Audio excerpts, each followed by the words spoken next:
ಇದು ಬಹಳ ಮುಖ್ಯವಾಗಿ ಆಗಬೇಕಾಗಿರ್ತಕ್ಕಂಥ ಕೆಲಸ ಅಂತ ನಾನು ಭಾವಿಸ್ಕೊಳ್ತೇನೆ. ಯಾವ ಶಾಸಕಾಂಗ ಅಥವಾ ಸದನ ಶಿಕ್ಷಣದ ಬಗ್ಗೆ ಗಂಭೀರವಾಗಿ ಆಲೋಚನೆ ಮಾಡಬೇಕು, ನೀತಿ ನಿಯಮಗಳ ಬಗ್ಗೆ ಚರ್ಚೆ ಮಾಡಬೇಕು ಮತ್ತು ನಿಜವಾಗ್ಲೂ ಕೂಡ ಈ ದೇಶದಲ್ಲಿ, ರಾಜ್ಯದಲ್ಲಿ ಯಾವ ರೀತಿಯ ಶಿಕ್ಷಣ ವ್ಯವಸ್ಥೆಯನ್ನು ಕಟ್ಕೋಬೇಕು ಅನ್ನೋದ್ರ ಬಗ್ಗೆ ನಮ್ಮ ಜನಪ್ರತಿನಿಧಿಗಳು ಯಾವ ರೀತಿಯ ಚರ್ಚೆಗಳನ್ನು ಮಾಡ್ತಾರೆ ಅನ್ನೋದು ಜನಕ್ಕೆ ಗೊತ್ತಾಗ್ತಕ್ಕಂಥದ್ದು ಭಾಳ ಮುಖ್ಯವಾದಂಥ ವಿಚಾರ. ಎಷ್ಟೋ ಸಂದರ್ಭದಲ್ಲಿ ನಮ್ಮ ನೀತಿಗಳ ಒಂದು ಬದಲಾವಣೆಯ ವಿಷಯ ಬಂದಾಗ ನಾವು ಜನಸಾಮಾನ್ಯರು ಹೆಚ್ಚಿಂದ ಏನು ಮಾತನಾಡ್ಲಿಕ್ಕಾಗಲ್ಲ. ಏಕೆಂತ ಹೇಳಿದ್ರೆ ಸದನದ ಒಳಗಡೆ ಏನು ಚರ್ಚೆ ಆಗಿರುತ್ತೆ ಅಂತಕ್ಕಂಥದ್ದು ನಮಗೆ ಗೊತ್ತಿರಲ್ಲ.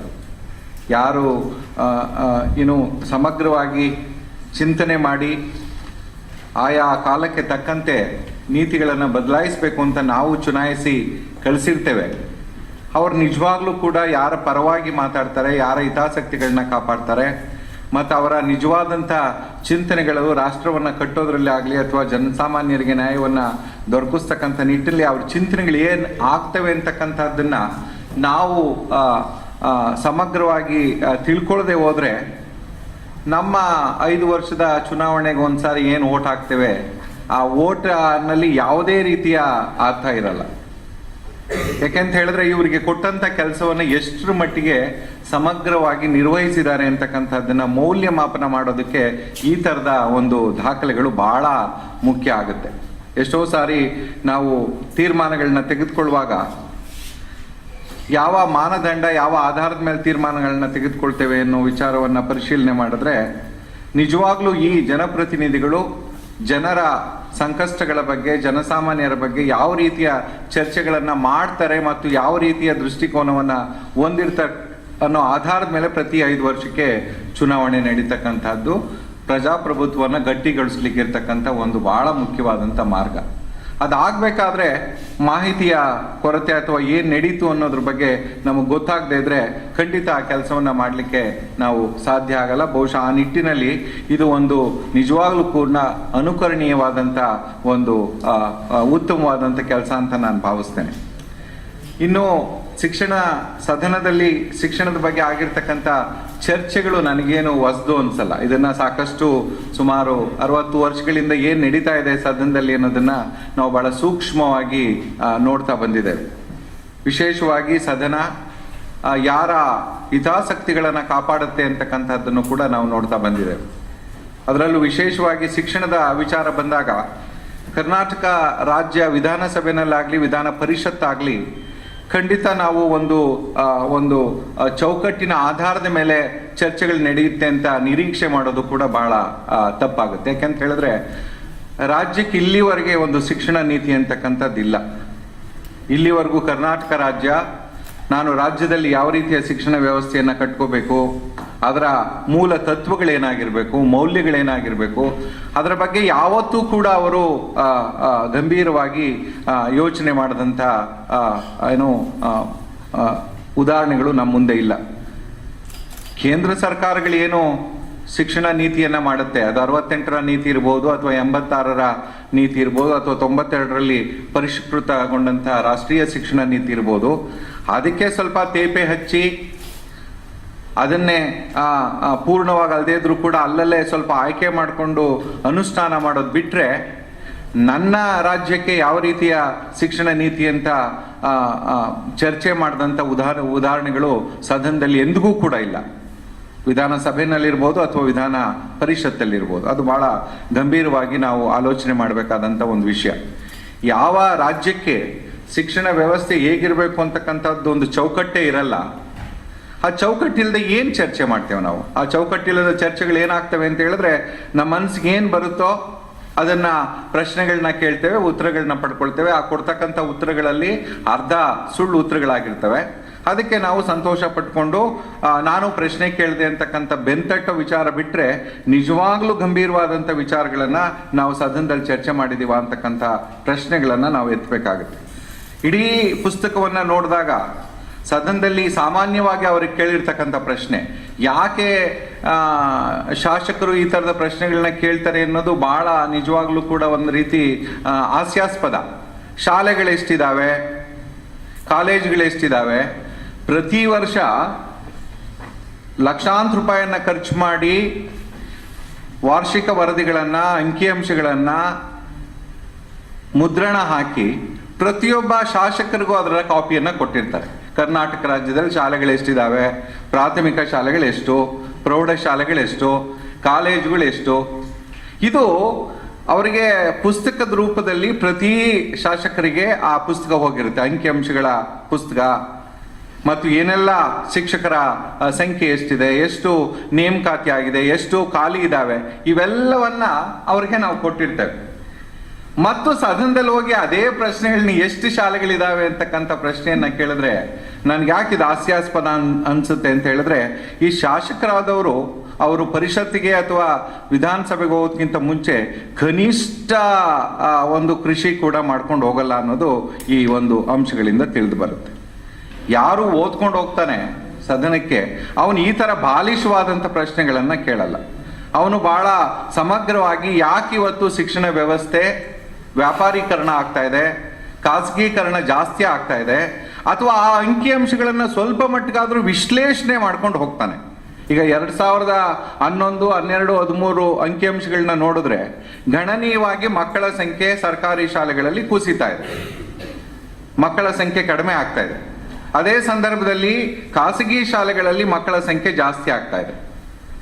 ಯಾರು ಮಕ್ಕಳಿಲ್ಲದೆ ಸರ್ಕಾರಿ ಶಾಲೆಗಳನ್ನ ಮುಚ್ತೀವಿ ಅಂತಾರೆ ಅವರಿಗೆ ಮೂಲಭೂತವಾಗಿ ಅರ್ಥ ಆಗ್ಬೇಕಾಗಿರ್ತಕ್ಕಂಥ ಒಂದು ಅಂಶ ಏನಂತ ಹೇಳಿದ್ರೆ, ಮಕ್ಕಳೆಲ್ಲೂ ಹೋಗಿಲ್ಲ, ಅವ್ರ ಶಾಲೆಗಳಿಗೆ ಬರ್ತಿಲ್ಲ ಅಷ್ಟೇ, ಸರ್ಕಾರಿ ಶಾಲೆಗಳಿಗೆ. ಅದಕ್ಕೆ ಅವ್ರು ಏನ್ ಮಾಡ್ಬೇಕು ಅಂದ್ರೆ ಶಾಸನಸಭೆಯಲ್ಲಿ ಯಾಕೆ ಮಕ್ಕಳು ಸರ್ಕಾರಿ ಶಾಲೆಗೆ ಬರ್ತಿಲ್ಲ ಅಂತಕ್ಕಂಥ ಫಂಡಮೆಂಟಲ್ ಕ್ವಶನ್ ಅನ್ನ ಚರ್ಚೆ ಮಾಡಬೇಕು. ಯಾಕೆ ಬರ್ತಾ ಇಲ್ಲ ಮಕ್ಕಳು ಸರ್ಕಾರಿ ಶಾಲೆಗೆ, ಸರ್ಕಾರಿ ಶಾಲೆಗಳಲ್ಲಿ ಏನು ನಿಜವಾಗ್ಲೂ ಕೂಡ ಕೊರತೆಗಳಿದಾವೆ. ಅವ್ರು ಹೇಳ್ತಾರೆ, ನೀವು ಅವ್ರು ಯಾವುದೇ ರಿಪೋರ್ಟ್ಸ್ ಅನ್ನ ತೆಗೆದು ನೋಡಿ, ನೀವು ವಿಶೇಷವಾಗಿ 2010, 11, 11, 12 ಮತ್ತು ಈಗ ಅವರು 12, 13 ಪಬ್ಲಿಷ್ ಮಾಡಿದ್ದಾರೆ. ಅನಾಲಿಟಿಕಲ್ ರಿಪೋರ್ಟ್ ಅನ್ನ ಸರ್ವ ಶಿಕ್ಷಣ ಅಭಿಯಾನ ಕಳೆದ 5-6 ವರ್ಷಗಳಿಂದ ವ್ಯವಸ್ಥಿತವಾಗಿ ಪಬ್ಲಿಷ್ ಅನ್ನ ಮಾಡ್ತಾರೆ. ಅವರ ಅಂಕಿಅಂಶಗಳನ್ನ ನೀವು ನೋಡಿದ್ರೆ 2010, 11 ಏನ್ ಅಂಶ ಹೇಳಿರ್ತಾರೋ 2013, 14 ಅದನ್ನೇ ಹೇಳಿರ್ತಾರ. ಅಂದ್ರೆ ಈ ಹೇಳ್ತಕ್ಕಂಥ ಅಂಕಿಅಂಶಗಳನ್ನ ಶಾಸಕನಾದವನು ಯಾರು ನೀತಿಯನ್ನ ಮಾಡಬೇಕು ಅಥವಾ ಯಾರು ಇಡೀ ಕಾರ್ಯಕ್ರಮಗಳನ್ನ ಮೇಲುಸ್ತುವಾರಿ ಮಾಡಬೇಕು, ಯಾರು ಇಡೀ ಕಾರ್ಯಕ್ರಮಗಳು ಪರಿಣಾಮಕಾರಿಯಾಗಿ ಅನುಷ್ಠಾನ ಆಗ್ಲಿಕ್ಕೆ ಕ್ರಮ ವಹಿಸಬೇಕು, ಅವನಿದನ್ನು ಓದ್ಕೊಂಡು ಹೋಗಿ ಸದನದಲ್ಲಿ ಯಾಕೆ ಈ ವ್ಯತ್ಯಾಸ ಇದೆ, ಯಾರು ಅಧಿಕಾರಿಗಳು ಇದಕ್ಕೆ ಕಾರಣ, ಇದನ್ನ ನಾವು ಚರ್ಚೆ ಮಾಡದೇ ಇದ್ರೆ ಬಹುಶಃ ಅಲ್ಲಿ ಕೇಳ್ತಕ್ಕಂಥ ಈ ಬಾಲಿಶವಾದಂಥ ಪ್ರಶ್ನೆಗಳಿದಾವೆ, ಶಾಲೆಗಳೆಷ್ಟಿದ್ದಾವೆ, ಆ ಥರದ ಪ್ರಶ್ನೆಗಳು ನಿಜವಾಗ್ಲೂ ಕೂಡ ಯಾವುದೇ ರೀತಿಯ ಒಂದು ಫಲಿತಾಂಶವನ್ನ ಕೊಡಲ್ಲ. ಈಗ ನಾನು ಹೇಳ್ತೇನೆ, ಅವರು 2012, 13 ಒಂದು ಸ್ಟ್ಯಾಟಿಸ್ಟಿಕ್ಸ್ ಅನ್ನ ಕೊಟ್ಟಿದ್ದಾರೆ. ಅದು RTE ಆಕ್ಟ್ ಅಲ್ಲಿ ಕೂಡ ಮೇನ್ ಇನ್ಫ್ರಾಸ್ಟ್ರಕ್ಚರ್ ಅಥವಾ ಮೂಲಭೂತ ಸೌಕರ್ಯಗಳು ಅಂತ ಏನ್ ಹೇಳ್ತೇವೆ, ಅದು 8 ಬಹಳ ಮುಖ್ಯವಾದಂತ ಅಂಶಗಳು. ಯಾವುದೇ ಒಂದು ಶಾಲೆನಲ್ಲಿ ಕನಿಷ್ಠ ಇಷ್ಟು ಮೂಲಭೂತ ಸೌಕರ್ಯಗಳಿರ್ಬೇಕು ಅಂತಕ್ಕಂಥ ಅಂಶವನ್ನ RTE ಹೇಳುತ್ತೆ.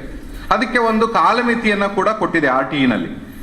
ಮಾರ್ಚ್ 31, 2013 ಈ ಎಲ್ಲಾ ಸೌಲಭ್ಯಗಳು ಎಲ್ಲಾ ಶಾಲೆಗಳಲ್ಲಿ ಇರಬೇಕು. ಸರ್ಕಾರಿ ಶಾಲೆಗಳಲ್ಲಿ ಕಡ್ಡಾಯವಾಗಿರ್ಬೇಕು. ಯಾಕಂತ ಹೇಳಿದ್ರೆ ಖಾಸಗಿ ಶಾಲೆಗಳಲ್ಲಿ ಇಲ್ಲದೆ ಇದ್ರೆ ಅದನ್ನ ಆ ಮೂಲ ಸೌಲಭ್ಯಗಳು ಇಲ್ಲದೆ ಇದ್ರೆ ಖಾಸಗಿ ಶಾಲೆಗಳು ಕೊಟ್ಟಿರ್ತಕ್ಕಂಥ ಅನುಮತಿಯನ್ನ ನಾವು ಹಿಂದಕ್ಕೆ ಪಡಿಬಹುದು, ಅವರ ರೆಕಗ್ನಿಷನ್ ನಾವು ವಿತ್ಡ್ರಾ ಮಾಡ್ಬೋದು. ಆ ಒಂದು ಅಂಶಗಳನ್ನ ನೋಡಿದ್ರೆ ಇವರು 2012, 13 ಏನ್ ಹೇಳ್ತಾರೆ ಅಂತ ಹೇಳಿದ್ರೆ, ಸಾಮಾನ್ಯ ಶೌಚಾಲಯ 99% ಆಗಿದೆ ಅಂತ ಹೇಳ್ತಾರೆ. ಬಹುಶಃ ಇದು ಎಷ್ಟು ದಾರಿ ತಪ್ಪಿಸ್ತಕ್ಕಂಥ ಅಂಕಿಅಂಶಗಳು ಅಂತ ಹೇಳಿದ್ರೆ, ನಾನು ದಿನನಿತ್ಯ 26 ಹಳ್ಳಿಗಳ ಜೊತೆ ಕೆಲಸ ಮಾಡ್ತೇನೆ. ದಿನನಿತ್ಯ ಒಂದು ಪಂಚಾಯತಿ ವ್ಯಾಪ್ತಿನಲ್ಲಿ 26 ಹಳ್ಳಿಗಳಲ್ಲಿ ಕೆಲಸನ ಮಾಡ್ತೇನೆ. ಆ 26 ಹಳ್ಳಿಗಳ ಪೈಕಿ 15 ಶಾಲೆಗಳಲ್ಲಿ ಏನು ಇವರು ಸಾಮಾನ್ಯ ಶೌಚಾಲಯ ಹೇಳ್ತಿದ್ದಾರೆ, ಆ ಸಾಮಾನ್ಯ ಶೌಚಾಲಯಗಳಲ್ಲಿ ಯಾವುದರಲ್ಲೂ ಕೂಡ ನೀರಿಲ್ಲ. ಅಥವಾ ಹೆಣ್ಣು ಮಕ್ಕಳಿಗೆ ಏನು ಪ್ರತ್ಯೇಕ ಶೌಚಾಲಯ ಇರಬೇಕು ಅಂತ RTE ಬಹಳ ಸ್ಪಷ್ಟವಾಗಿ ಹೇಳುತ್ತೆ. ಬೇಕೋ ಬೇಡವೋ ಸುಪ್ರೀಂ ಕೋರ್ಟ್, ಸರ್ವೋಚ್ಚ ನ್ಯಾಯಾಲಯ ಯಾವತ್ತು ಸ್ಥಿತಿಗೆ ನಾವು ತಲುಪಿಟ್ಟಿದ್ದೇವೆ ಭಾರತದಲ್ಲಿ ಅಂದರೆ ಕುಡಿಯಕ್ಕೆ ನೀರು ಕೊಡಬೇಕು, ಮಕ್ಳಿಗೆ ಶೌಚಾಲಯ ಕೊಡಬೇಕು ಅನ್ನೋ ವಿಷಯವನ್ನ ನ್ಯಾಯಾಲಯಗಳು ಹೇಳೋವಂಥ ಮಟ್ಟಕ್ಕೆ ನಾವು ತಲುಪಿಬಿಟ್ಟಿದ್ದೇವೆ. ಅಷ್ಟರ ಮಟ್ಟಿಗೆ ನಮ್ಮ ಏನು ಶಾಸಕಾಂಗ ಕಾರ್ಯಾಂಗ ಅಷ್ಟರ ಮಟ್ಟಿಗೆ ಅಧೋಗತಿ ಆಗಿದೆ. ಸೊ ಅವ್ರು ಎಷ್ಟು ಅಪ್ಪಟ ಸುಳ್ಳನ್ನ ತಮ್ಮ ಅಂಕಿಅಂಶದಲ್ಲಿ ಹೇಳ್ತಾರೆ ಅಂತ ಹೇಳಿದ್ರೆ, ಬಹುತೇಕ ಶಾಲೆಗಳಲ್ಲಿ ಹೆಣ್ಣು ಮಕ್ಕಳಿಗೆ ಅವರಿಗೆ ಮುಖ್ಯವಾಗಿ ಯೂರಿನಲ್ಸ್ ಅಂದ್ರೇನು, ಟಾಯ್ಲೆಟ್ಸ್ ಅಂದ್ರೇನು ವ್ಯತ್ಯಾಸ ಗೊತ್ತಿಲ್ಲ.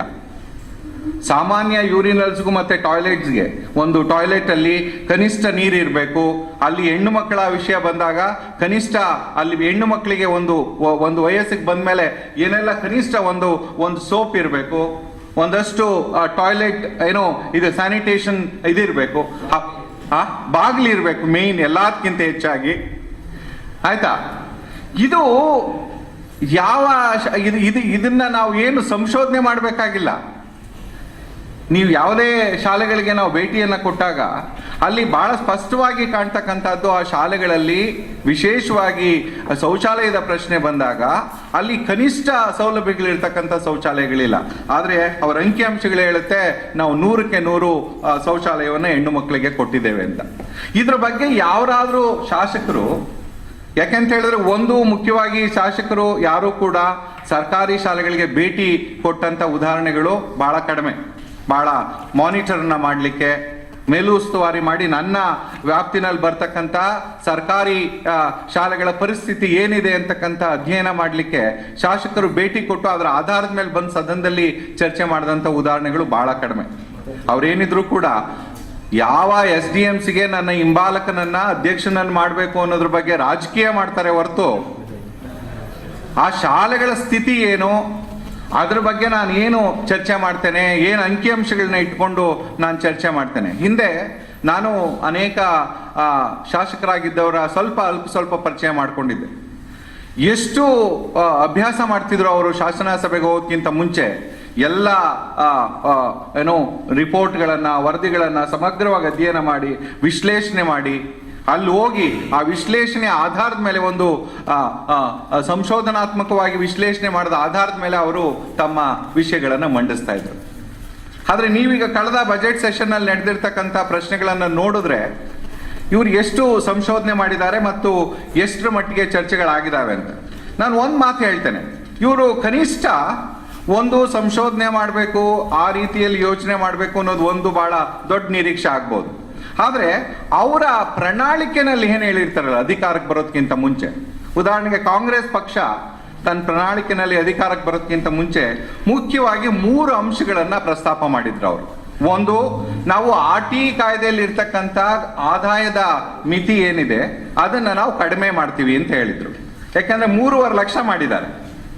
ಇವ್ರು 3.5 ಲಕ್ಷ ಮಾಡಿರೋದ್ರಿಂದ RTE 25% ಕಾಯ್ದೆನೆ, RTE ಅಡಿಯಲ್ಲಿ ಖಾಸಗಿ ಶಾಲೆಯಲ್ಲಿ 25% ಮಕ್ಕಳಿಗೆ ಮೀಸಲಿದೆಯಲ್ಲ, ಇದು ಒಂದು ರಾಜ್ಯ ಪ್ರಾಯೋಜಿತ ಖಾಸಗೀಕರಣ.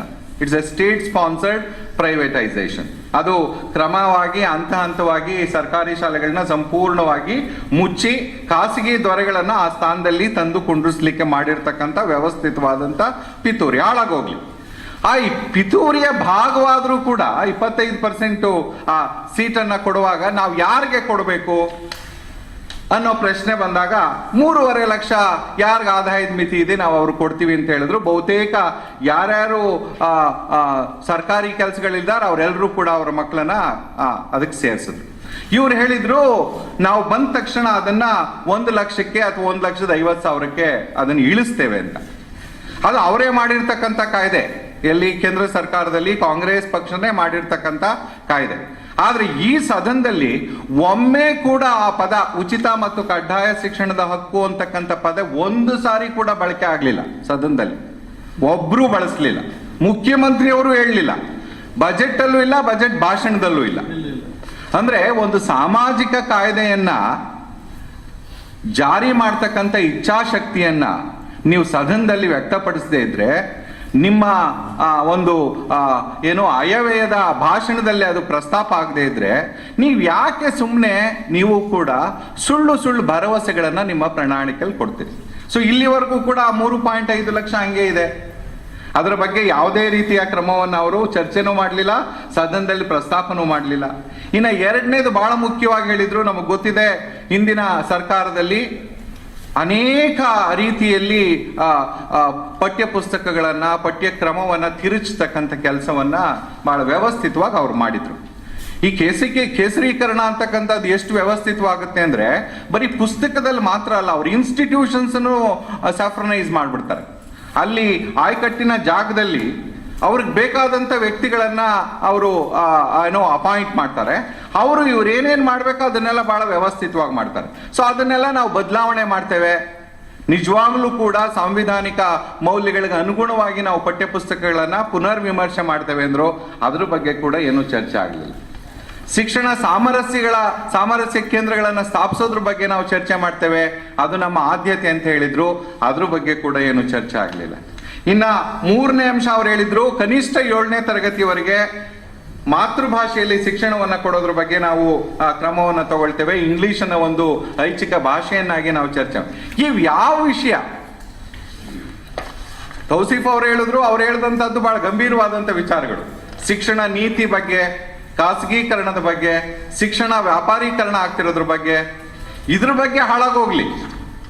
ಅವ್ರು ಏನು ಪ್ರಣಾಳಿಕೆಯಲ್ಲಿ ಪ್ರಸ್ತಾಪ ಮಾಡಿದ್ದಾರೆ ಅಧಿಕಾರ ಬರೋದಕ್ಕಿಂತ ಮುಂಚೆ, ನಾವು ಈ ಎಲ್ಲ ಅಂಶಗಳನ್ನ ನಾವು ಕೈಗೆತ್ಕೊಳ್ತೇವೆ, ಚರ್ಚೆ ಮಾಡ್ತೇವೆ, ಅದನ್ನ ಬದಲಾಯಿಸ್ತೇವೆ ಅಂತ, ಇದ್ರ ಬಗ್ಗೆ ಕೂಡ ಚರ್ಚೆ ಆಗ್ಲಿಲ್ಲ ಸದನದಲ್ಲಿ. ಇದ್ಯಾವ ಅಂಶಗಳ ಬಗ್ಗೆ ಕೂಡ ಚರ್ಚೆ ಆಗ್ಲಿಲ್ಲ. ಯಾವಾಗಲೂ ಕೂಡ ಒಂದು ತಪ್ಪು ಸಂದೇಶ ಏನ್ ಕೊಡ್ತೇವೆ ಅಂತ ಹೇಳಿದ್ರೆ, ಬಜೆಟ್ ಅಲ್ಲಿ ನಾವು ಅಷ್ಟು ಹಣ ಕೊಟ್ಟಿದ್ದೇವೆ, ಇಷ್ಟು ಹಣ ಕೊಟ್ಟಿದ್ದೇವೆ ಅಂತ ಮಾತಾಡ್ತಾರೆ. ಸರಿ, ನೀವೆಷ್ಟು ಹಣ ಕೊಟ್ಟಿದ್ದೀರಿ ಬಜೆಟ್ ಅಲ್ಲಿ? ಒಟ್ಟು ನೀವು ಪ್ರಾಥಮಿಕ ಮತ್ತು ಪ್ರೌಢ ಶಿಕ್ಷಣಕ್ಕೆ ಈ ಬಜೆಟ್ ಅಲ್ಲಿ ನೀವು ಕೊಟ್ಟಿರ್ತಕ್ಕಂಥ ಹಣ 15,599 ಕೋಟಿ. ಹಿಂದಿನ ಸರ್ಕಾರಕ್ಕಿಂತ ಏನ್ ದೊಡ್ಡ ಹಣ ಅಲ್ಲ ಅದು, 101 ಕೋಟಿ ಜಾಸ್ತಿ ಕೊಟ್ಟಿದ್ದಾರೆ. ಅವ್ರು ಹಿಂದಿನ ಸರ್ಕಾರದವರು 15,680 ಕೋಟಿ ಕೊಟ್ಟಿದ್ರು, ಇವರು 15,599 ಕೋಟಿ ಕೊಟ್ಟಿದ್ದಾರೆ. ಆದ್ರೆ ಇಲ್ಲಿ ಪ್ರಶ್ನೆ ಏನು, 15,599 ಕೋಟಿ ಕೂಡ ಶಿಕ್ಷಣದಕ್ಕೆ ಹೋಗಲ್ಲ. ಅದು ಶಿಕ್ಷಣ, ಅದರಲ್ಲಿ 90% ಶಿಕ್ಷಕರ ಸಂಬಳಕ್ಕೆ ಹೋಗುತ್ತೆ. ಸೊ ಆ 90% ಶಿಕ್ಷಕರ ಸಂಬಳಕ್ಕೆ ಹೋದ್ರೆ ಇನ್ನ ಶಿಕ್ಷಣದ ಕಲಿಕೆಯ ವಿಚಾರಕ್ಕೆ ಸಂಬಂಧಪಟ್ಟಂತೆ ಆಗ್ಲಿ, ಗುಣಾತ್ಮತೆಗೆ ಸಂಬಂಧಪಟ್ಟಂತೆ ಆಗ್ಲಿ, ಮೂಲಭೂತ ಸೌಕರ್ಯಕ್ಕೆ ಸಂಬಂಧಪಟ್ಟಂತೆ ಆಗ್ಲಿ, ಅಥವಾ ಒಟ್ಟು ಏನು ನಾವು ಶಿಕ್ಷಣದಲ್ಲಿ ಸಮಗ್ರ ಬದಲಾವಣೆಯನ್ನ ತರಬೇಕು ಅಂತ ಹೇಳ್ತಿದೀವಿ, ಅದಕ್ಕೆಲ್ಲಿದೆ ಹಣ? ಅದಕ್ಕೆಲ್ಲಿ ಕೊಟ್ಟಿದ್ದೀರಿ ನೀವು ಹಣ?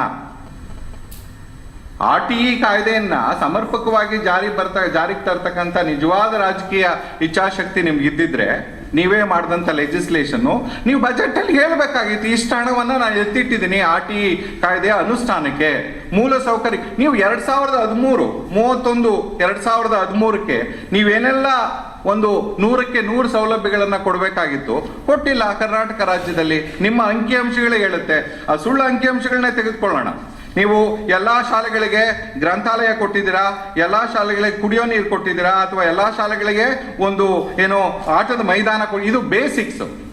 ಅದನ್ನ ತೆಗೆದು ನೋಡಿದ್ರೆ ಪೂರ್ಣವಾಗಿ 100ಕ್ಕೆ 100ರಷ್ಟು ಕೊಟ್ಟಿಲ್ಲ.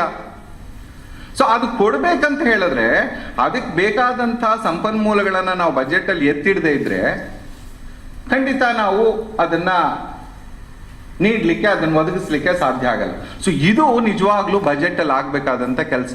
ಅಧಿವೇಶನದಲ್ಲಿ ಈ ತರದ ಚರ್ಚೆಗಳು ನಡಿಬೇಕು. ಎಷ್ಟು ಹಣವನ್ನ ನಾವು ಕೊಟ್ಟಿದ್ದೇವೆ? ಯಾಕೆ ಈ ತರದ ಚರ್ಚೆಗಳು ನಡೆಯಲ್ಲ ಅಂತ ಹೇಳಿದ್ರೆ, ಬಹುತೇಕ ಸದನದಲ್ಲಿ ಶಿಕ್ಷಣ ಕ್ಷೇತ್ರವನ್ನ ಪ್ರತಿನಿಧಿಸ್ತಕ್ಕಂಥವ್ರು ಒಂದು ವರ್ಗದ ಹಿತಾಸಕ್ತಿಯನ್ನ ಕಾಪಾಡ್ತಾರೆ.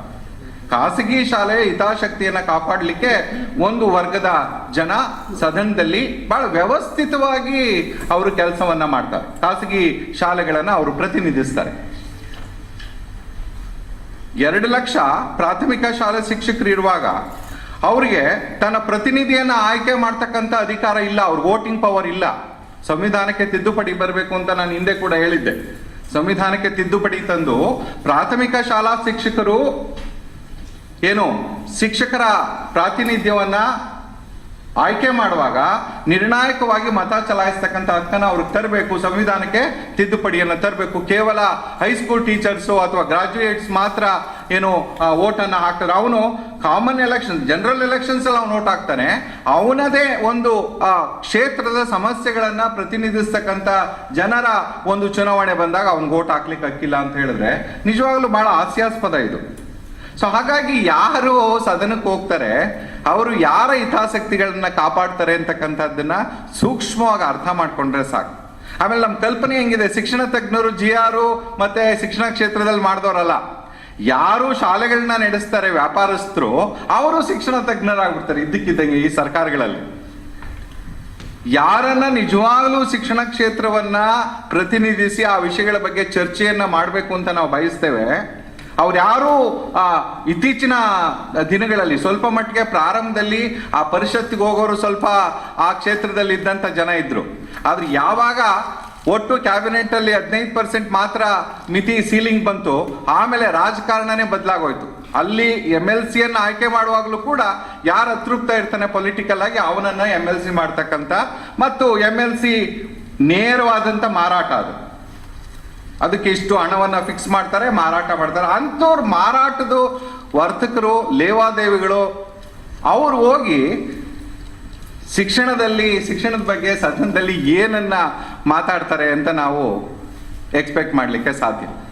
ಆಮೇಲೆ ಯಾವತ್ತೂ ಕೂಡ ಅವರು ಖಾಸಗಿ ಶಾಲೆಗಳಿಗೆ ಏನೋ NOC ಬರಲಿಲ್ಲ ಅಂತನೋ ಅಥವಾ ಯಾವುದೋ ಒಬ್ಬ ಬಲಿಷ್ಠ ರಾಜಕಾರಣಿ ಶಾಲೆಗೆ ಅನುದಾನ ಬರಲಿಲ್ಲ ಅಂತನೋ ಈ ತರದ ಚರ್ಚೆಗಳನ್ನ ಮಾಡ್ತಾರೆ ಹೊರತು ಯಾಕೆ ನಾವು ಭಾರತದಲ್ಲಿ ಅಥವಾ ಕರ್ನಾಟಕ ರಾಜ್ಯದಲ್ಲಿ ಎಲ್ಲ ಮಕ್ಕಳಿಗೆ ಸಮಾನ ಗುಣಮಟ್ಟ ಕೊಡ್ತಕ್ಕಂಥ ಸಮಾನ ಶಿಕ್ಷಣ ಯೋಜನೆಯನ್ನ ಅಥವಾ ಸಮಾನ ಶಿಕ್ಷಣ ನೀತಿಯನ್ನ ತರ್ಲಿಕ್ಕೆ ಸಾಧ್ಯ ಆಗ್ತಿಲ್ಲ, ಸಂವಿಧಾನವನ್ನ ದಿನನಿತ್ಯದ ಆಧಾರದ ಮೇಲೆ ಉಲ್ಲಂಘಿಸ್ತಾ ಇದೀವಲ್ಲ, ಸಮಾನತೆ, ಸಾಮಾಜಿಕ ನ್ಯಾಯ, ತಾರತಮ್ಯ ಇದನ್ನ ದಿನನಿತ್ಯದ ಆಧಾರದ ಮೇಲೆ ಎಲ್ಲಾ ಖಾಸಗಿ ಶಾಲೆಗಳು ಉಲ್ಲಂಘಿಸ್ತಾ ಇದ್ದಾರೆ. ಅವರಿಗೆ ಯಾವುದೇ ಲಂಗು ಲಗಾಮಿಲ್ಲ. RTE ಕಾಯ್ದೆ ಹೇಳುತ್ತೆ ಅವರು ಎಷ್ಟು ಏನೋ ಶುಲ್ಕವನ್ನು ವಸೂಲಿ ಮಾಡಬೇಕು ಅಂತಕ್ಕಂಥದ್ದನ್ನ ವರ್ಷದ ಪ್ರಾರಂಭದಲ್ಲೇ ನಿಗದಿ ಮಾಡಿ ಅದನ್ನ ಶಾಲೆಯ ಮುಂಭಾಗದಲ್ಲಿ ಹಾಕಿ ಅದಕ್ಕಿಂತ ಹೆಚ್ಚು ತೆಗೆದುಕೊಂಡ್ರೆ ಅದನ್ನ ವಂತಿಗೆ ಅಂತ ಕನ್ಸಿಡರ್ ಮಾಡಿ ಅವ್ರ ಮೇಲೆ ಕಾನೂನಿನ ಕ್ರಮವನ್ನ ತೆಗೆದುಕೋಬೇಕು ಅಂತ. ಎಷ್ಟು ಶಾಲೆಗಳು ಏನು ಈ ನಮ್ಮ ಶಾಲೆಯಲ್ಲಿ ಈ ವರ್ಷದ ಶುಲ್ಕ ಎಷ್ಟು ಅಂತ ಮೊದಲೇ ತೀರ್ಮಾನ ಮಾಡ್ತವೆ ಮತ್ತು ಅದರ ಬಗ್ಗೆ ವ್ಯಾಪಕವಾಗಿ ತಂದೆ ತಾಯಿಗಳಿಗೆ ಇನ್ಫಾರ್ಮೇಶನ್ ಅನ್ನು ಕೊಡ್ತಾರೆ. ಎಷ್ಟು ಅಧಿಕಾರಿಗಳು ಅದಕ್ಕೆ ಸಂಬಂಧಪಟ್ಟಂತ ಮಾರ್ಗಸೂಚಿಗಳನ್ನ ಕೊಟ್ಟಿದ್ದಾರೆ. ಯಾವ ಅಧಿಕಾರಿ ಆ ಮಾರ್ಗಸೂಚಿಗಳನ್ನ ಕೊಟ್ಟಿಲ್ಲ ಅಂತ ಅಧಿಕಾರಿಗಳ ಬಗ್ಗೆ ಏನ್ ಚರ್ಚೆ ಮಾಡಿದ್ದೀರಿ ನೀವು ಸದನದಲ್ಲಿ? ಅವ್ರ ಬಗ್ಗೆ ಏನ್ ಕ್ರಮವನ್ನು ತೆಗೆದುಕೊಳ್ತೀರಿ ನೀವು? ಸೊ ಹಾಗಾಗಿ ಪ್ರಶ್ನೆಗಳೇನಂತ ಹೇಳಿದ್ರೆ, ಮೂಲಭೂತವಾಗಿ ನಾವು ಒಂದು ವಿಷನ್, ಒಂದು ದೂರದೃಷ್ಟಿಯನ್ನ ಇಟ್ಕೊಳ್ಳದೆ ಶಿಕ್ಷಣ ವ್ಯವಸ್ಥೆ ಹೇಗಿರಬೇಕು, ನಮ್ಮ ಶಿಕ್ಷಣ ವ್ಯವಸ್ಥೆಯ ಮೂಲ ಮೌಲ್ಯಗಳೇನಾಗಿರ್ಬೇಕು ಅಂತಕ್ಕಂಥ ಒಂದು ಚೌಕಟ್ಟೆ ನನಗಿಲ್ಲದೆ ಇದ್ದಾಗ ಸದನದಲ್ಲಿ ನಾನು ಯಾವ ರೀತಿಯ ಚರ್ಚೆಯನ್ನ ಮಾಡ್ತೇನೆ ಅಂತಕ್ಕಂಥದ್ದು ಕೂಡ ಬಹಳ ಕಷ್ಟದ ಮಾತಾಗುತ್ತೆ. ಬಹುಶಃ ಅನೇಕ ಅಂಶಗಳನ್ನ ನಾವು ಇಲ್ಲಿ ಇನ್ನ ಅನೇಕ ಗೆಳೆಯರು ಚರ್ಚೆ ಮಾಡೋದಿರೋದ್ರಿಂದ ನಾನು ಎಲ್ಲವನ್ನ ಮಾಡ್ಲಿಕ್ಕೆ ಹೋಗಲ್ಲ. ಮುಖ್ಯವಾಗಿ ಒಂದು ನಾವು ನಿರೀಕ್ಷೆ ಮಾಡಿದ್ದು ಈ ಸರ್ಕಾರದಿಂದ ಏನಂತ ಹೇಳಿದ್ರೆ, ಬಹಳ ಮುಖ್ಯವಾಗಿ ನಿರೀಕ್ಷೆ ಮಾಡಿದ್ದು ಕನಿಷ್ಠ ಅವರು ಏನು ಕಳೆದ 3-4 ವರ್ಷಗಳಲ್ಲಿ ಸರ್ಕಾರಿ ಶಾಲೆಗಳನ್ನ ಹಂತ ಹಂತವಾಗಿ ನಾವು ಮುಚ್ಚುತ್ತಾ ಬಂದಿದ್ದೇವೆ, ಅದನ್ನ ಬಹಳ ಗಂಭೀರವಾಗಿ ಸದನದಲ್ಲಿ ಬಾರಿ ಚರ್ಚೆ ಮಾಡ್ತಾರೆ. ಯಾಕೆ ಸರ್ಕಾರಿ ಶಾಲೆಗಳನ್ನ ಮುಚ್ಚೋ ಪರಿಸ್ಥಿತಿ ಏನ್ ಬಂತು, ಯಾಕೆ ಮುಚ್ಚಲಿಕ್ಕೆ ಕಾರಣ ಏನಾಗ್ತಾ ಇದೆ, ಸರ್ಕಾರಿ ಶಾಲೆಗಳು ಒಂದು ರೀತಿಯ ಆಧುನಿಕ ಏನೋ ಅಸ್ಪೃಶ್ಯತೆಯನ್ನು ಹುಟ್ಟಾಕ್ತಾ ಇದ್ದಾವೆ. ಸರ್ಕಾರಿ ಶಾಲೆಗಳು ಅಂದ್ರೆ ಇವತ್ತು ಕೇವಲ ಒಂದು ವರ್ಗದ ಮಕ್ಕಳಿಗೆ ಮಾತ್ರ ಅದನ್ನ ಸೀಮಿತಗೊಳಿಸ್ತಾ ಇದ್ದೇವೆ. ಯಾಕಿದು ಹೊಸ ರೀತಿಯ ಒಂದು ತಾರತಮ್ಯ ಪ್ರಾರಂಭ ಆಗ್ತಾ ಇದೆ, ಇದಕ್ಕೆ ಕಾರಣ ಏನು? ಇದನ್ನ ಸರಿ ಮಾಡ್ತಕ್ಕಂಥ ರೀತಿಯಲ್ಲಿ ಚರ್ಚೆ ಮಾಡ್ತಾರೆ ಅಂತ ನಾವು ನಿರೀಕ್ಷೆ ಮಾಡಿದ್ವಿ. ಆದ್ರೆ ನಮ್ಮ ನಿರೀಕ್ಷೆಗಳೆಲ್ಲವೂ ಕೂಡ ವಿಷಯ ಆಯ್ತು. ಬಹುಶಃ ಬಹಳ ಕಾಲಮಿತಿ ಬಹಳ ಕಡಿಮೆ ಇದೆಯೋ ಗೊತ್ತಿಲ್ಲ. ಆದ್ರೆ ನಾವ್ ಏನ್ ಅನ್ಕೋತೇವೆ ಅಂತ ಹೇಳಿದ್ರೆ, ನಿನಗೆ ಪ್ರಾರಂಭದಲ್ಲೇ ಆ ರೀತಿಯ ಒಂದು ವಿಷನ್ ಇಲ್ಲದೆ ಇದ್ರೆ, ಆ ರೀತಿಯ ಒಂದು ಯೋಚನಾ ಲಹರಿ ಇಲ್ಲದೆ ಇದ್ರೆ ಖಂಡಿತ ಮುಂದಿನ ದಿನಗಳಲ್ಲಿ ಏನಾಗ್ಬೋದು ಅಂತಕ್ಕಂಥದ್ದನ್ನ ನಾವು ಬಹಳ ಸುಲಭವಾಗಿ ನಿರೀಕ್ಷೆ ಮಾಡ್ಬೋದು. ಆಮೇಲೆ ಒಂದು ಭಯ ಆಗ್ತಾ ಇರ್ತಕ್ಕಂಥದ್ದು ನಮ್ಮೆಲ್ಲರಿಗೂ ಕೂಡ ಏನಂತ ಹೇಳಿದ್ರೆ, ಇವತ್ತು ಕರ್ನಾಟಕ ರಾಜ್ಯದಲ್ಲಿ ಸ್ವಲ್ಪ ಮಟ್ಟಿಗೆ ಆಡಳಿತವನ್ನ ಬಹಳ ನಿಯಂತ್ರಣದಲ್ಲಿ ಇಟ್ಕೊಂಡು ಒಂದ್ ರೀತಿ ಎಲ್ಲಾ ಆಡಳಿತದ ಎಲ್ಲ ವಿಷಯಗಳನ್ನ ಒಂದ್ ರೀತಿ ನಿಯಂತ್ರಿಸ್ತಾ ಇರ್ತಕ್ಕಂಥ ಲಾಬಿ ಯಾವುದು ಅಂತ ಹೇಳಿದ್ರೆ ಶಿಕ್ಷಣ ಲಾಬಿ. ನಮ್ಗೆ ಗೊತ್ತು, ಅದು 80-90 ದಶಕದಲ್ಲಿ ಎಂಡದ ಲಾಬಿ ಬಹಳ ದೊಡ್ಡ ಪ್ರಮಾಣದಲ್ಲಿ ಕೆಲಸ ಮಾಡ್ತಾ ಇತ್ತು. ಅವರು ತೀರ್ಮಾನ ಮಾಡೋರು. ಈಗ ಶಿಕ್ಷಣದ ದೊರೆಗಳು ಆ ತೀರ್ಮಾನವನ್ನ ಮಾಡ್ತಿದ್ದಾರೆ. ಯಾಕಂದ್ರೆ ಬಹುತೇಕ ಶಾಲೆಗಳನ್ನ ಕಾಲೇಜುಗಳನ್ನ ನಡೆಸ್ತಕ್ಕಂಥವರು ರಾಜಕೀಯ ವ್ಯಕ್ತಿಗಳು. ಎಲ್ಲಾ ಬಹುತೇಕ ಜನ ಅವರಿಂದ ನಾವು ಖಾಸಗೀಕರಣವನ್ನ ನಿಲ್ಲಿಸೋದಾಗ್ಲಿ ಅಥವಾ ಶಿಕ್ಷಣದ ವ್ಯಾಪಾರೀಕರಣವನ್ನ ನಿಲ್ಲಿಸೋದಾಗ್ಲಿ ಅಷ್ಟು ಸುಲಭದ ಮಾತಲ್ಲ. ಅದಕ್ಕೆ ನಾನು ಹೇಳಿದ್ದು, ಸದನದಲ್ಲಿ ಪಟ್ಟಭದ್ರ ಹಿತಾಸಕ್ತಿಗಳು ಬಹಳ ವ್ಯವಸ್ಥಿತವಾಗಿ ಕೆಲಸ ಮಾಡ್ತವೆ. ಯಾಕೆ ಅವರು ಇದ್ರ ಬಗ್ಗೆ ಚರ್ಚೆ ಮಾಡಲ್ಲ ಅಂತ ಹೇಳಿದ್ರೆ, ಅವ್ರು ಅಷ್ಟೊಂದು ದಡ್ರೇನು ಅಲ್ಲ, ಆದ್ರೆ ಬಹಳ ವ್ಯವಸ್ಥಿತವಾಗಿ ಆ ಚರ್ಚೆಗಳನ್ನ ಹತ್ತಿಕ್ತಾರೆ. ಅವರು ಆ ಚರ್ಚೆಗಳು ಆಗದಂತ ರೀತಿಯಲ್ಲಿ ನೋಡ್ಕೊಳ್ತಾರೆ. ಯಾಕೆ ಅಂತ ಹೇಳಿದ್ರೆ, ಅದು ಆ ಚರ್ಚೆಗಳು ಹೆಚ್ಚೆಚ್ಚಾದ್ರೆ ಅವರ ಪಟ್ಟಭದ್ರ ಹಿತಾಸಕ್ತಿಗೆ ಧಕ್ಕೆ ಬರುತ್ತೆ. ಸೊ ಹಾಗಾಗಿ ಇಲ್ಲಿ ಪ್ರಶ್ನೆ ಏನ್ ಬರುತ್ತೆ ಅಂತ ಹೇಳಿದ್ರೆ, ಇವರು ಅದನ್ನೆಲ್ಲ ಮೀರಿ ಏನಾದ್ರೂ ಈ ವರ್ಷ ಅಥವಾ ಈ ಒಂದು ಹೊಸ ಅಧಿಕಾರದಲ್ಲಿ ಏನಾದ್ರೂ ಹೊಸ ಚಿಂತನೆಗಳು ಬರುತ್ತಾ? ನಾವು ಕೇಳ್ತಿರ್ತಕ್ಕಂಥದ್ದು ನೋಡಿದ್ವಿ. ಕಳೆದ 30 ವರ್ಷದಲ್ಲಿ ಶಾಲಾ ಶಿಕ್ಷಣ ಏನಾಗಿದೆ ಅಂತಕ್ಕಂಥದ್ದನ್ನ ನಾವು ಏನು ಅದಕ್ಕೆ ಯಾವುದೇ ಎಷ್ಟು ಪುರಾವೆ ಸಾಕ್ಷಿಗಳನ್ನ ಒದಗಿಸ್ಲಿಕ್ಕೆ ಬೇಕಾದ್ರೂ ನಾವು ಸಿದ್ಧರಿದ್ದೇವೆ. ಇವತ್ತು ಶಿಕ್ಷಣ ವ್ಯಾಪಾರೀಕರಣ ಆಗಿದೆ. ಬಹುಶಃ ಶಿಕ್ಷಣದಲ್ಲಿ ಇರ್ತಕ್ಕಂಥ ತಾರತಮ್ಯಗಳು ಇನ್ಯಾವುದೇ ಕ್ಷೇತ್ರದಲ್ಲಿಲ್ಲ. 8 ತರದ ಶಿಕ್ಷಣ ಪದ್ಧತಿಗಳನ್ನ ನಾವು ಕಟ್ಕೊಂಡಿದ್ದೇವೆ. ಅಮೇರಿಕನ್ ಇಂಟರ್ನ್ಯಾಷನಲ್ ಬ್ಯಾಕಲಾರೇಟ್ ಸ್ಕೂಲ್ಸ್ ನ ಸಂಖ್ಯೆ ಕಳೆದ 1 ವರ್ಷದಲ್ಲಿ ಎಷ್ಟು ಅಧಿಕ ಆಗಿದೆ ಅಂತ ಹೇಳಿದ್ರೆ, ನೀವು ಬಿಡದಿಯಿಂದ ಅಥವಾ ಬೆಂಗಳೂರಿಂದ ಮೈಸೂರಿಗೆ ಹೋಗೋ ಎಲ್ಲಾ ಶಾಲೆಗಳು almost affiliated to IB, international baccalaureate curriculum. Oxford Cambridge curriculum ಅಂತ ನಾವೇನು ಹೇಳ್ತಿದ್ದೇವೆ, ಅದಕ್ಕೀಗ ಪೂರಕವಾಗಿ ಈ ಶಾಲೆಗಳು ಕೂಡ ಒಂದು ಆ ಶಾಲೆಗಳನ್ನ ನಾವು ನೋಡ್ತೇವೆ. ಅಂತಾರಾಷ್ಟ್ರೀಯ ಮಟ್ಟದಲ್ಲಿ ಆಕ್ಸ್ಫರ್ಡ್ ಕೇಂಬ್ರಿಡ್ಜ್ IB ಕರಿಕ್ಯುಲಮ್ಗೆ, ಭಾರತದ ಮಟ್ಟಿಗೆ ICSE CBSE ಶಾಲೆಗಳು, ಅದರಲ್ಲಿ ಇರ್ತಕ್ಕಂಥ ತಾರತಮ್ಯ. ರಾಜ್ಯದ ಮಟ್ಟಿಗೆ ಬಂದ್ರೆ ಈ ಪ್ರತಿಷ್ಠಿತ ಇಂಗ್ಲಿಷ್ ಮೀಡಿಯಂ ಶಾಲೆಗಳು ಅಥವಾ ಈ ಚೋಟಾ ಮೋಟಾ ಇಂಗ್ಲಿಷ್ ಮೀಡಿಯಂ ಶಾಲೆಗಳು, ಅನುದಾನಿತ ಶಾಲೆಗಳು, ಅವ್ರದ್ದು ಒಂದು ದೊಡ್ಡ ಒಂದು ಲಾಬಿ. ಅದಾದ ನಂತರ ಬಹಳ ಅತ್ಯಂತ ಕೆಳಸ್ತರದಲ್ಲಿ ಇರ್ತಕ್ಕಂಥದ್ದು ಈ ಸರ್ಕಾರಿ ಶಾಲೆಗಳು. ಸೊ ಇಷ್ಟು ವ್ಯವಸ್ಥಿತವಾಗಿ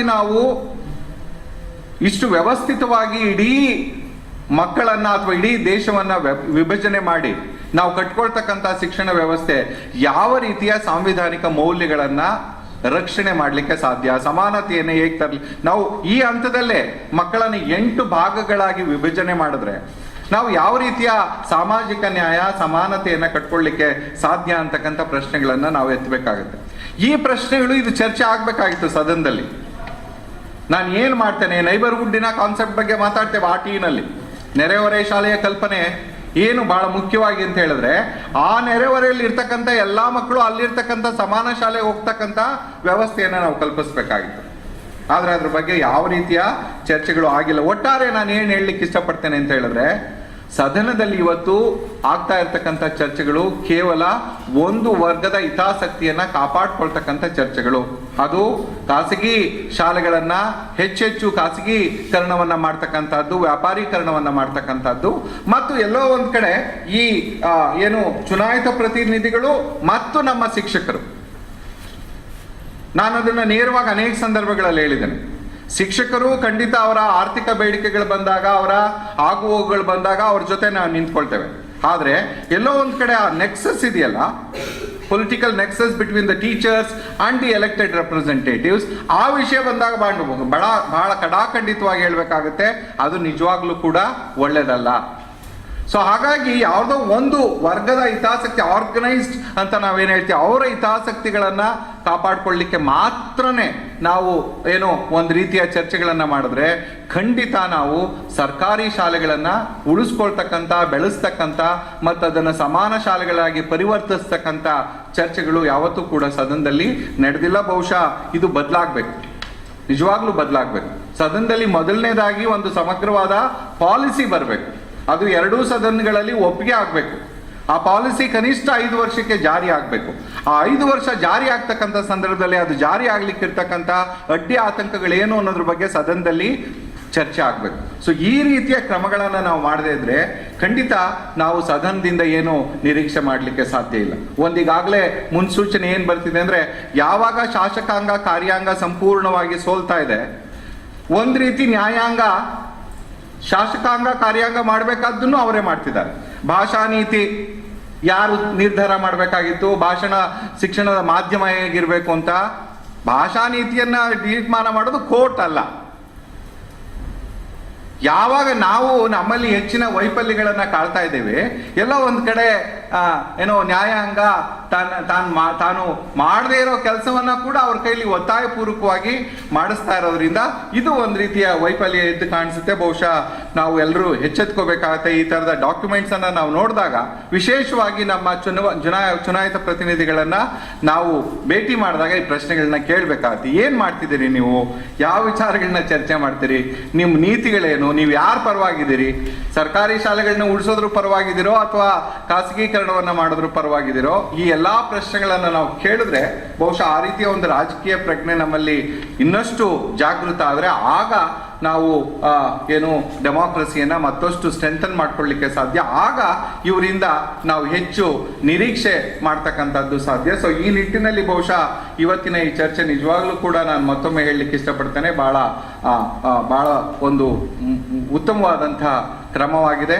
ಬಹುಶಃ ಈ ಚರ್ಚೆಗಳು ಕೇವಲ ರಾಜ್ಯ ಮಟ್ಟಕ್ಕೆ ಆಗೋ ಬದಲು ಆಯಾ ಶಾಸಕರ ಏನು ಪ್ರದೇಶಗಳಿದಾವೆ, ಆ ವಿಧಾನಸಭಾ ಕ್ಷೇತ್ರದ ವ್ಯಾಪ್ತಿನಲ್ಲಿ ಆ ವಿಧಾನಸಭಾ ಜನಪ್ರತಿನಿಧಿ ಅವನನ್ನ ನಾವು ಆರಿಸಿ ಕಳಿಸಿದ್ಕೆ ಅವನು ವಿಧಾನಸಭೆಯಲ್ಲಿ ಹೋಗಿ ಯಾವ ಯಾವ ವಿಚಾರಗಳನ್ನ ಚರ್ಚೆ ಮಾಡಿದ್ದಾನೆ ಅನ್ನೋದನ್ನ ಆ ಒಂದು ವಿಧಾನಸಭಾ ಕ್ಷೇತ್ರಗಳಲ್ಲಿ ನಾವು ನಮ್ಮ ಸಂಘಟನೆಗಳ ಮೂಲಕ ಅದನ್ನ ಚರ್ಚೆ ಮಾಡಿದ್ರೆ ಬಹುಶಃ ಅದು ಇನ್ನೂ ಹೆಚ್ಚು ಅರ್ಥಪೂರ್ಣ ಆಗುತ್ತೆ ಅಂತ ನಾನು ಭಾವಿಸ್ಕೊಳ್ತೇನೆ. ಸೊ ಈ ನಿಟ್ಟಿನಲ್ಲಿ ನಾವೆಲ್ಲರೂ ಕೂಡ ಇನ್ನೂ ಒಗ್ಗಟ್ಟಿನಿಂದ ಕೆಲಸ ಮಾಡಬೇಕಾದಂತ ಒಂದು ಹೆಚ್ಚಿನ ಒಂದು ಅಗತ್ಯ ಇವತ್ತು ಇದೆ. ಬಹುಶಃ ಆ ನಿಟ್ಟಿನಲ್ಲಿ ನಾನು ಏನ್ ತಾವು ಕೆಲಸ ಮಾಡ್ತಿದ್ರಿ ಸಂಪೂರ್ಣವಾಗಿ ನಾನು ನಿಮ್ ಜೊತೆ ಇರ್ತೇವೆ. ಖಂಡಿತ ಈ ತರದ ಚರ್ಚೆಗಳನ್ನ ಹೆಚ್ಚೆಚ್ಚು ವಿಕೇಂದ್ರೀಕರಣದ ರೀತಿಯಲ್ಲಿ ನಾವು ಆರ್ಗನೈಸ್ ಮಾಡ್ಲಿಕ್ಕೆ ಸಾಧ್ಯ ಆದ್ರೆ, ಹೆಚ್ಚಿನ ಜನರಿಗೆ ವಿಷಯವನ್ನು ಮುಟ್ಲಿಕ್ಕೆ ಸಾಧ್ಯ ಆದ್ರೆ, ಅದು ನಿರೀಕ್ಷಿತವಾಗಿ ಇವರಿಂದ ಏನನ್ನ ನಾವು ನಿರೀಕ್ಷೆ ಮಾಡಬಹುದು ಅನ್ನೋದನ್ನ ನಾವು ಹೆಚ್ಚಿನ ರೀತಿಯಲ್ಲಿ ಮಾಡ್ಕೊಳ್ಳಿಕ್ಕೆ ಸಾಧ್ಯ ಅಂತ ಹೇಳಿ ನನಗೆ ಈ ಸಂದರ್ಭದಲ್ಲಿ ಮಾತಾಡ್ಲಿಕ್ಕೆ ಅವಕಾಶ ಕೊಟ್ಟಂತ ನಿಮ್ಮೆಲ್ಲರಿಗೂ ನಾನು ಮಾತನ್ನ ಮುಗಿಸ್ತೇನೆ. ನಮಸ್ಕಾರ.